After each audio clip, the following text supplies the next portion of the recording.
দর্শক, আওয়ামী লীগের নেতামন্ত্রী এবং আপনাদের পাহাড় সমান দুর্নীতির খবর বিভিন্ন সময় উঠে এসেছে বাংলাদেশের গণমাধ্যমগুলোতে।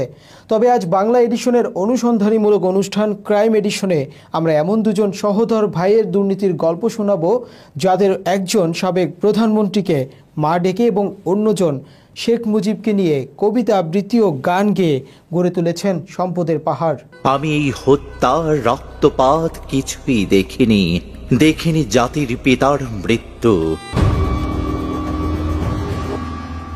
দুই ভাইয়ের একজন পুলিশের অতিরিক্ত উপপুলিশ কমিশনার ইফতেখারুল ইসলাম, যিনি একাধারে পুলিশ, গায়ক এবং আবৃত্তিবিদ। ক্ষমতাধর এই অতিরিক্ত উপপুলিশ কমিশনারের আপন ভাই দুর্নীতিবাদ জেলার মাহবুবুল ইসলাম মিলন। দুই ভাইয়ের দুর্নীতির খবর জানাবো, সাথে আছে আমি মুনতাসির তাসটিব।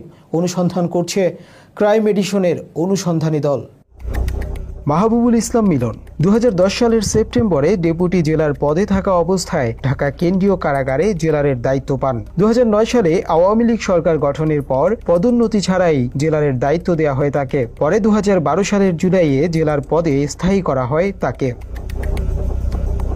এই জেলারের বিরুদ্ধে অনুসন্ধানে জানা যায়, জেলার মাহবুবুল ইসলাম মিলন 2003 সালের 5 আগস্ট ডেপুটি জেলার হিসেবে চাকুরিতে নিয়োগ পান। তার প্রথম কর্মস্থল ছিল পিরোজপুর জেলা কারাগারে। 2005 সালের নভেম্বরে বদলি হয়ে ঢাকা কেন্দ্রীয় কারাগারে যোগদান করেন। পরবর্তীতে 1/11 সময় পতিত প্রধানমন্ত্রী শেখ হাসিনা সংসদ ভবন এলাকায় যে ভবনে বন্দী ছিলেন, সেখানকার ডেপুটি জেলার হিসেবে দায়িত্ব পালন করতেন মাহবুবুল ইসলাম মিলন। সেই সুবাদে তিনি সাবেক ফ্যাসিস্ট প্রধানমন্ত্রী শেখ হাসিনাকে অবৈধ সুযোগ সুবিধা দেন, যে কারণে 2009 সালে আওয়ামী লীগ সরকার ক্ষমতায় আসার পর তাকে আর পেছনে ফিরে তাকাতে হয়নি। শেখ হাসিনার ঘনিষ্ঠজন হিসেবে পরিচিতি পান কারা অধিদপ্তরে। আওয়ামী লীগ সরকার ক্ষমতায় আসার পর কারা কর্মকর্তাদের কাছে হাসিনার খুব কাছের মানুষ হিসেবে নিজেকে পরিচয় দিতেন মাহবুবুল ইসলাম মিলন। শেখ হাসিনাকে মা বলে ডাকতেন বলেও জানা যায়। চাকরিতে থাকা অবস্থায় জেলার মাহবুবুল ইসলাম তার ফেসবুকে গণভবনে শেখ হাসিনার সাথে তোলা ছবি পোস্ট দিতেন। এছাড়া তার ছেলের জন্মদিন গণভবনে পালন করার ছবিও ফেসবুকে পাওয়া যায়।